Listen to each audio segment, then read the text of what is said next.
Assalamualaikum warahmatullahi wabarakatuh. Perkenalkan, nama saya Dimas Indrajaya Sumardi dari kelas AKP 7A. Pada kesempatan hari ini, saya akan mempresentasikan tentang risiko fraud.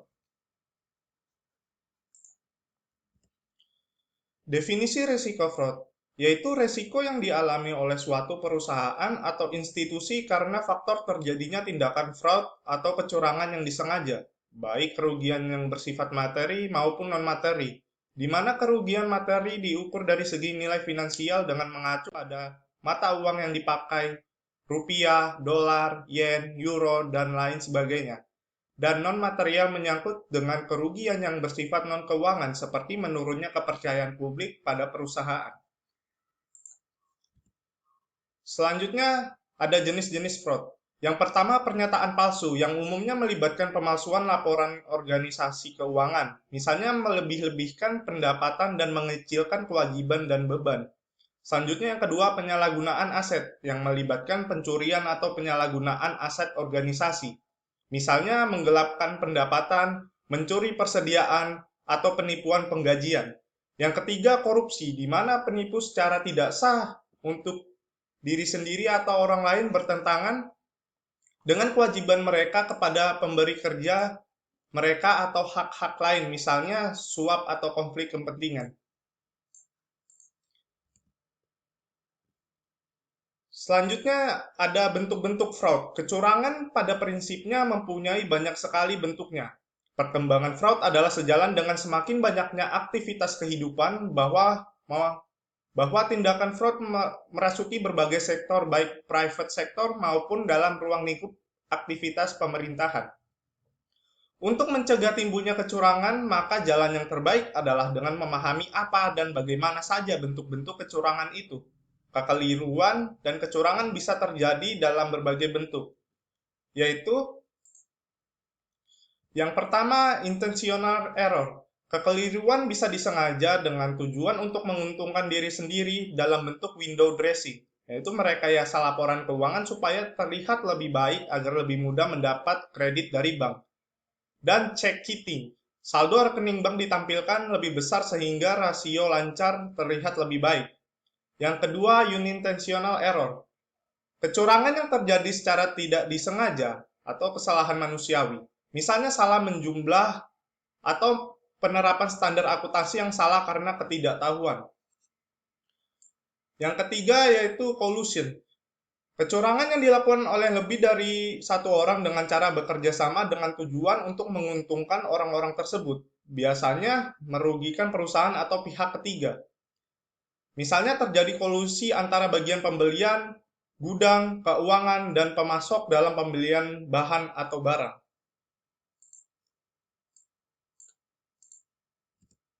Selanjutnya, yang keempat, intentional misrepresentation.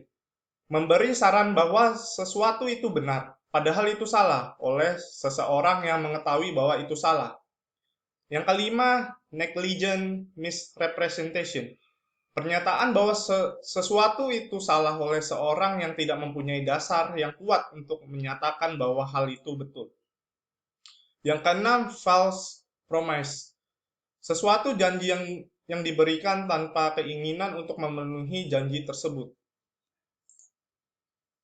Selanjutnya yang ketujuh, employee fraud. Kecurangan yang dilakukan pegawai untuk menguntungkan dirinya sendiri. Hal ini banyak kita jumpai dalam kehidupan sehari-hari, mulai dari office boy yang meminta bon pembelian makanan sampai pegawai yang memasukkan pengeluaran pribadi untuk keluarganya sebagai biaya perusahaan. Yang kedelapan, manajemen fraud. Kecurangan yang dilakukan oleh manajemen sehingga merugikan pihak lain, termasuk pemerintah. Misal manipulasi pajak, manipulasi kredit bank. Selanjutnya yang kesembilan, organized crime. Kejahatan yang terorganisasi, misalnya pemalsuan kartu kredit, pengiriman barang melebihi atau kurang dari yang seharusnya, di mana si pelaksana akan mendapat bagian 10%.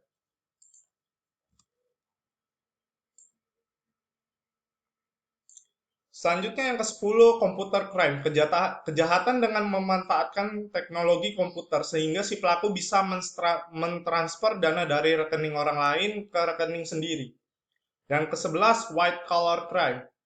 kejahatan yang dilakukan orang-orang berdasi atau kalangan atas, misalnya mafia tanah, paksaan secara halus untuk merger, dan lain-lain.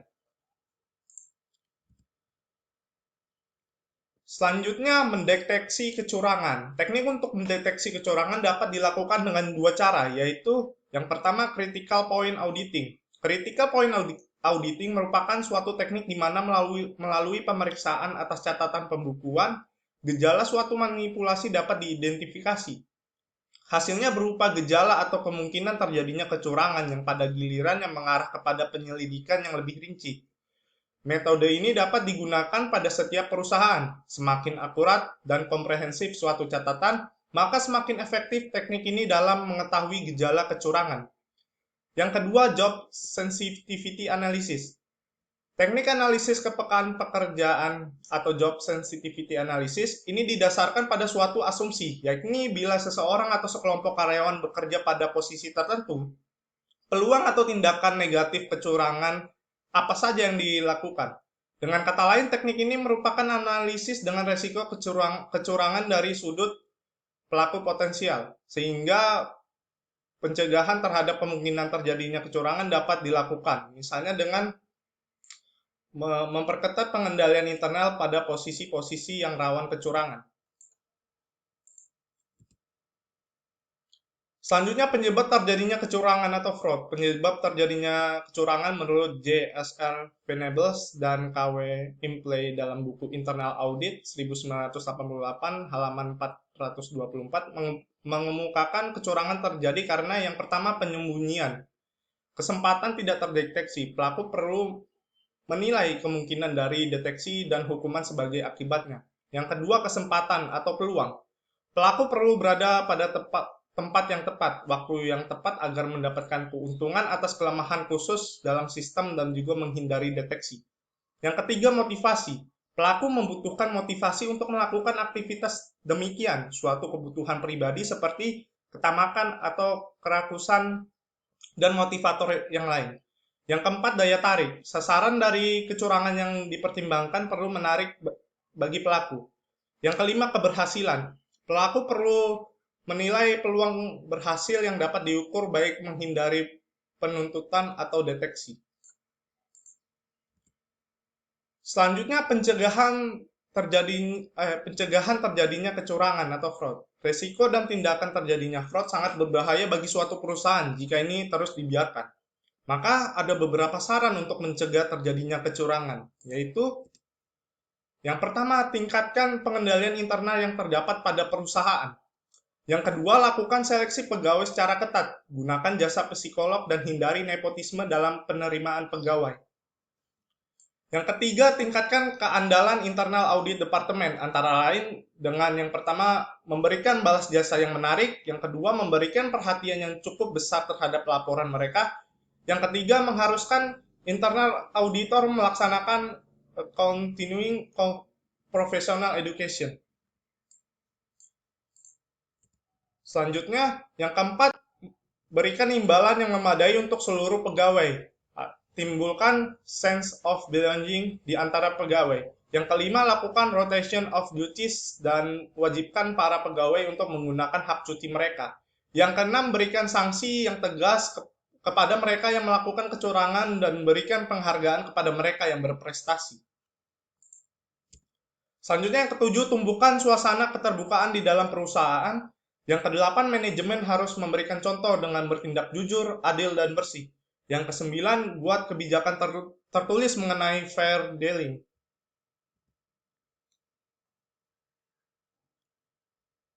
Selanjutnya, fraud pada bagian keuangan dan tugas auditor. Dalam berbagai tindakan yang sifatnya fraud seperti itu, maka sudah menjadi kewajiban seorang auditor untuk melaporkan keadaan yang sebenarnya kepada pihak yang berkepentingan. Namun, mewujudkan tersampainya sebuah informasi yang akurat dan detail bukan suatu urusan yang mudah, karena sisi independensi dan dari seorang auditor akan diuji. Tujuan utama pemeriksaan akuntan audit adalah untuk menentukan apakah financial statement menyajikan secara wajar atau tidak keadaan keuangan dan hasil usaha suatu company.